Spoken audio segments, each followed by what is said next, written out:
Hey guys, today we're talking about 6 school website redesign myths, and we're going to bust them wide open. Oh!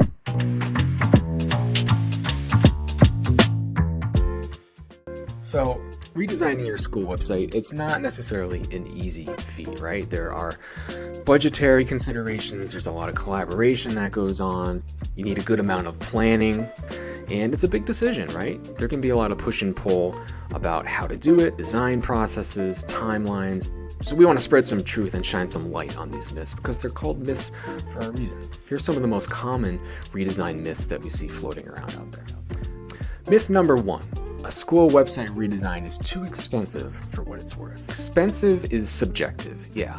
It is a big part of your marketing budget, but consider this, it's also the biggest marketing tool that your school has. And unlike print ads, brochures, digital marketing, social media ads, it's got one of the biggest proven ROIs. All your advertising leads back to your website. So the best print campaign or digital marketing campaign, all of that has to come back to your school website. Or consider the true cost of an open source website hosted by WordPress or Drupal, for example. Those are really vulnerable to ransomware attacks and malware. If you look at the average ransom attack being almost $240,000, and sometimes the recovery costs can even exceed those ransoms, suddenly the investment of a new website doesn't seem so bad. So if you're spending about 1 or 2 times the cost of tuition on a school website, you can technically have the cost of your website covered by 1 or 2 additional students being enrolled because of your new website. Problem solved. Myth number 2. We just did a redesign a few years ago, so we don't need one right now. Well, things change very quickly. Since your website is the home of parent communications, your inquiries, all that marketing material, it's really important to be on top of those trends and have a modern website that reflects what your school is all about. We see a lot of schools wait maybe 5, 6, 7 years to redesign their website, and that's just too long. You should consider a redesign if your school is recently rebranded and your site needs to match the new look, colors, aesthetics of your brand. If you're hosting it on an open source solution like we talked about before because it's vulnerable to ransomware attacks.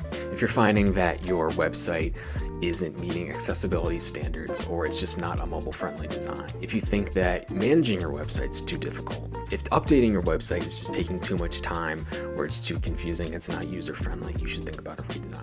And of course, if your website traffic is down, if you're just not getting those inquiries or those online donations, you want to think about a better user experience and how you can attract more families and more donors.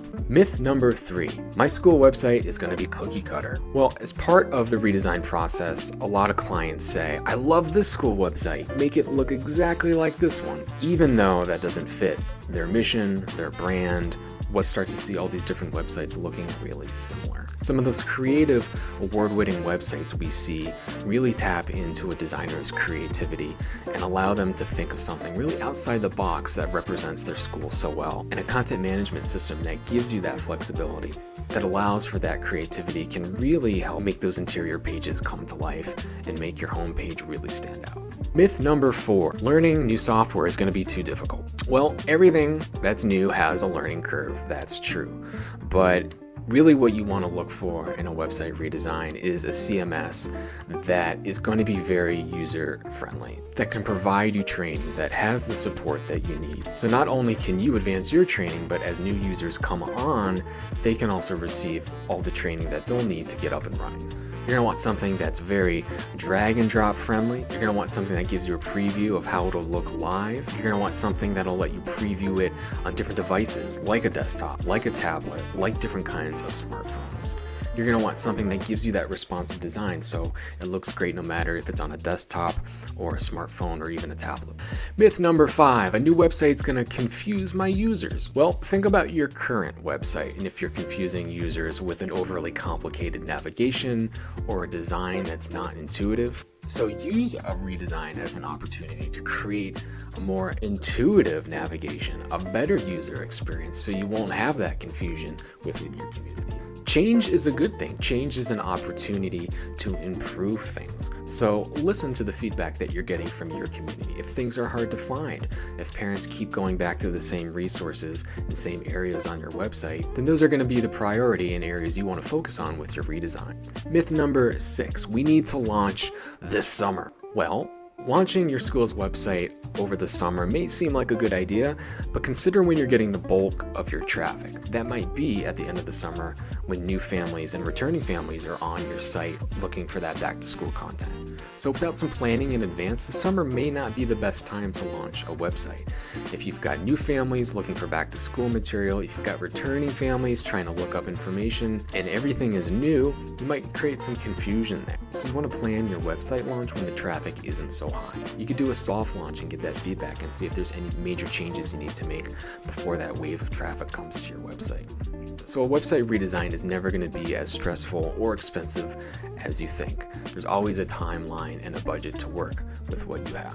And guess what? There's no better time right now than to start planning. Hey, if you liked what you saw and want to hear more, don't forget to like and subscribe and leave some comments below.